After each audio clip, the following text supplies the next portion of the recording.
G'day guys and gal. On our very own planet, there are good places to be born and rather shit places. As long as you are cool with hectic wildlife and millions of people thinking you're a paid actor in an imaginary country, then Australia is great. On the flip side, being born as a girl during China's one-child policy wasn't a great time. Unless you're trying to get a speedrun record for how short your life could be. As Warhammer 40k takes everything we know, love and hate to the extreme, they've got a type of home that is way worse than the shittiest of slums we have to offer. That home is called a chaos world. A world where the veil between real and hell is thin, mutation is rampant, and everyone is an asshole in some form or another. It is also a shockingly terrible place to get pregnant for a number of grimdark reasons that I'll be discussing in this video. Before we get started, listen here plebeians. By law, I am superior to you. Cheers to today's sponsor, Established Titles. Long story short, you buy 1 square foot plot of land in Scotland, a plot that is actually tangible and can be pinpointed exactly,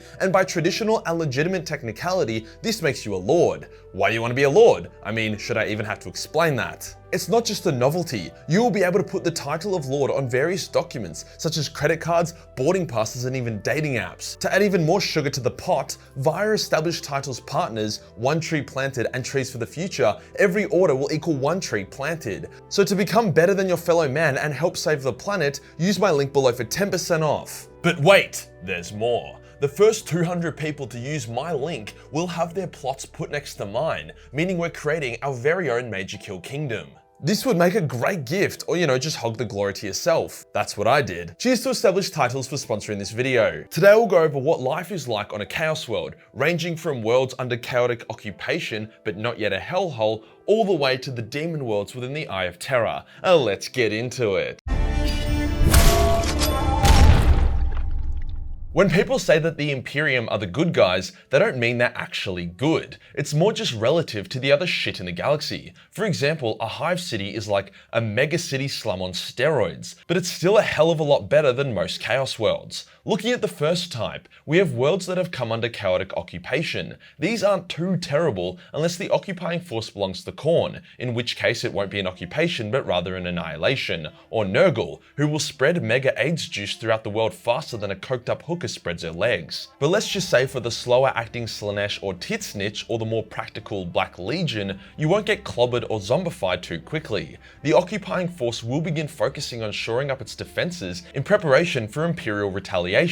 They will mostly ignore the everyday people. However, places of worship will be defiled, and a bunch of kitty-fiddlin' chaotic priests will begin attempting to convert as much of the population to chaos as possible to bolster their own army. They can and will forcibly conscript people into their forces. However, this is a bit of a double-edged sword, as the morale for these conscripts is super low, and there's a good chance they'll just start blasting anything with a spike or horn as soon as the shooting starts. If chaos is able to hold the world and permanently set up on it, this is where shit gets interesting. Many more practical chaos warbands or legions, such as the Blood Pact, Iron Warriors, Night Lords, Red Corsairs, or Black Legion, understand that to produce good weapons, soldiers, or Astartes aspirants, you can't just use the world as a cum dump. Hence, brutal yet organized chaotic governments will be put in place. Often life on these chaos worlds will be pretty similar to the particularly brutal Imperial worlds, just a bit more deprived and chaotic. It's inevitable that the rate of mutation will increase, but not so much that the world gets full of beastmen and chaos spawn. These worlds make for great recruitment worlds for the traitor legions. However, their method of recruitment is pretty fucked up. As traitor gene seed has gotten quite unstable combined with the poor health and purity of people born on chaos worlds, the Astartes will kidnap pregnant women as their unborn children have not yet been tainted. The women will then give birth under the custody of said legion, with the child being quickly removed from her as it begins the transformation process to become an Astartes. After that, the mother will generally be killed or enslaved. So yeah, getting knocked up on a chaos world is shit. You'll either have a violent miscarriage, a mutant baby, death during childbirth, or kidnapped. If you do manage to give birth to a normal child, then congrats, that kid has to grow up on a chaos world. Good job, mum. I mean, I guess chaos worlds don't have Planned Parenthood funding, so if you're not down to do a coat hanger abortion, then you might just end up getting unlucky. Not to mention, chaos followers aren't really known for their ability to accept consent. What? I told you it was going to be grimdark. Although over time, these chaos worlds will continue to degrade as the corruption deepens, they are often stopped from becoming outright demon worlds due to the warband's influence. However, let's say a particularly depraved or corrupted warband takes over the world. Their goal would be to spread as much corruption as quickly as possible. Your day would get ruined very quickly. A Nurglite world becomes a toxic disease-infested jungle very quickly. You'd either die horribly to the plagues, or you'd accept Nurgle's gifts and become a Nurglite cultist. Most Slaaneshi demon worlds wouldn't be too bad. A lot of orgies. You would go insane and have serious issues very quickly, but you wouldn't necessarily smell like dog shit like you would if you were on a Nurgle world. Actually, Slaaneshi cultists sometimes eat their own shit and cum, so maybe you would. A Khornite world would kill your weak ass. They basically fight 24/7, so unless you're a beast, you'll probably die. Interestingly enough, Titsnichian demon worlds are actually tolerable. Sure, the rate of mutation is high, but if you prove yourself to be intelligent, useful, or just not an issue, you'll be spared the worst of it. The biggest trick would just be not to stare at anything for too long, especially the sky. Skies in Titsnichian worlds are fucking cooked. So if you had a choice, go with either a Slaaneshi or Titsnichian demon world. If you're wondering how these worlds support any form of population, it's because their population is mostly demons. However, if you are a cultist, generally you gain access to an extended lifespan or even immortality, so the very, very low birth rates on demon worlds are offset by the fact that nobody dies of natural causes. Some demon lords or warbands will also go raid real space and capture a bunch of people to help support the populations of these demon worlds. Not for practical reasons, just so they have more toys to play with. But I realize I'm just saying shit without giving examples, so to rectify this, I will now give examples of a number of different interesting Chaos worlds and what life is like specifically on each one. First up, we have the most bizarre and straight up silliest demon world in the entire setting, Oliensis, aka the gigantic naked fat man in the fetal position. To absolutely nobody's surprise, this demon world doesn't support a very large population. Standard Slaaneshi cultists have no chance of surviving on it because, you know, it's a fucking giant man. So only the most depraved of Slaaneshi followers live here. Pretty much just the Noise Marines and some Beastmen. The world was actually attacked by some loyalist Marines during the severely retarded Abyssal Crusade. They were sucked into the planet and forced to live in the man's paws and eat bits of his flesh to survive. By the time they found a way to get off planet, they had fallen to chaos. So yeah, 0 stars on TripAdvisor. On the flip side, Slaaneshi worlds can also be super functional and productive.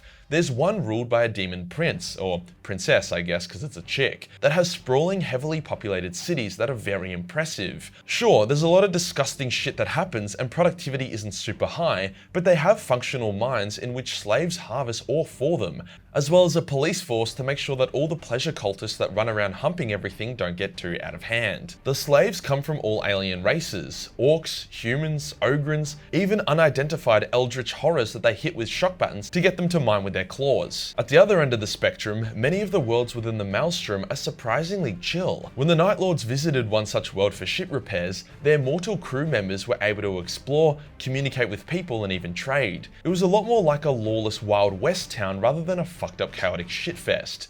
Pregnant women were actually comfortable walking around the streets and talking to strangers by themselves. So this chaos world that resides within one of the galaxy's assholes leading to hell is more progressive and safer than the entirety of the Middle East. Fuck the Iranian government.